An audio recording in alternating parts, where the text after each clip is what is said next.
Not too long ago, we discussed the Oxfam report on global inequality, which left us with this incredible fact. The richest 85 people in the world have more wealth than the bottom 50%. So, in other words, 85 people have more than 3 billion plus. That is mind-blowing, and it shows you that the level of inequality that exists is not just like, hey, some people worked harder than other people and they just rose to the top. The cream always rises to the top. No, this isn't a sporting event. It's not a pure meritocracy. Okay, and it's clear when you look at numbers like that. Oh, did those 85 people just work that much harder, gosh golly, than 3 billion plus? No, absolutely not. It would be ridiculous if you believe that. And we could do an entire show just talking about how ridiculous that idea is. But today we have a new report out on inequality from the Credit Suisse Global Wealth Report, and we learned this, quote, the top 10% of the world's population controls approximately 87% of the world's wealth. I'll say that one more time. The top 10% of the world's population controls approximately 87% of the world's wealth. So, let me explain what that means to you using a pizza analogy. You have a 10-slice pizza, and you have 10 of your friends come over, or 9 of your friends come over to make it a total of 10, including you. Somebody opens the box, and one of your friends takes 9 of the 10 slices, and the other 9 of you need to share that one slice. That is global income inequality. That's your global pizza party right there.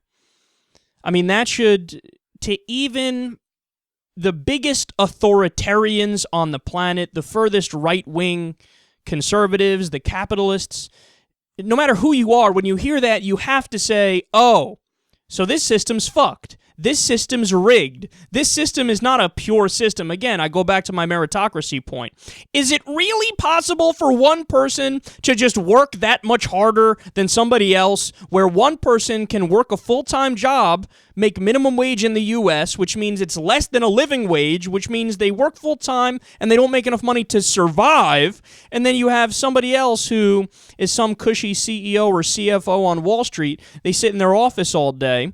They do sports betting online, and they walk away making $2.3 million a year. Is that really an objective system? Is that really a meritocracy? Is that really based on individual merit? No, of course not. It's just an arbitrary system where other factors go into it. I mean, factors of nepotism, factors of how charismatic you are, factors of what socioeconomic class you were born into, and what kind of an education system you were subject to when you were younger and as you grew. I mean, the list goes on of all the different environmental and cultural things that work into how much money people make.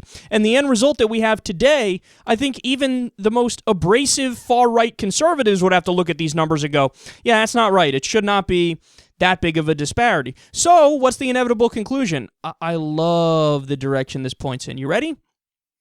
What's the answer? Dare I say it? Wealth redistribution. I just said it. And I didn't get struck by lightning. The sky didn't fall. People aren't committing suicide. Okay. That's the answer. Now, of course, there's a question of how much of it do you do? I'm not a communist. I don't want everybody to have the exact same amount of wealth. And what things should the government be involved in versus not be involved in? Now, of course, when we talk on a global level, I'm not in favor of one world government. I don't even think that's really possible. Okay, but for each individual country, I mean, that should be the end goal. The end result is to set up some kind of a system where you still have inequality, of course. Nobody says Kobe Bryant should make the same as a janitor, okay, but it should be within reason, that crazy thing, it should be logical. And it should be, hey, if you're born into a civilized society, if you're born into a modern industrial nation, well, you should have the right to proper health care, proper education, daycare. I mean, certain things civilized countries have decided, well, these are off the table. These are rights of being born because we're not savages. And then other things, it's on you. And then we could try to set up a meritocracy-like system, and then you work your way up like that. But again, when you look at these numbers, we're so far away from that it's laughable. We're so far away from that you almost look at it and go, well, I don't agree with the Marxists. Motherfucker, they have a point. I mean, look at this shit. Are you serious? Top 10% have 87% of the world's wealth. Again, my pizza party point, I think it was most convincing to me when I did the math, and I'm like, and by the way, this kind of math, since I'm an idiot at math, I was like sitting down calculating. I'm like, is that right? Oh my God, that's right. Oh, that's so crazy. Let me give you one more fact on this too.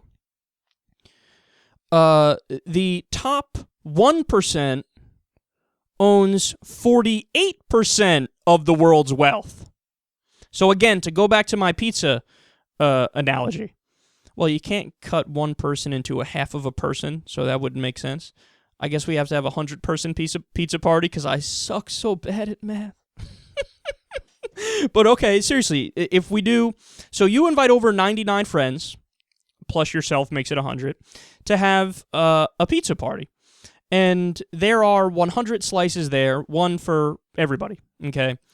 One of your buddies walks up to the table with all the pizza and takes half the slices, just shy of half the slices. Go and lets out a nasty, loud burp and goes, oh, I'm full, bro. Thanks for inviting me here. I'm out. Okay, that's global wealth inequality.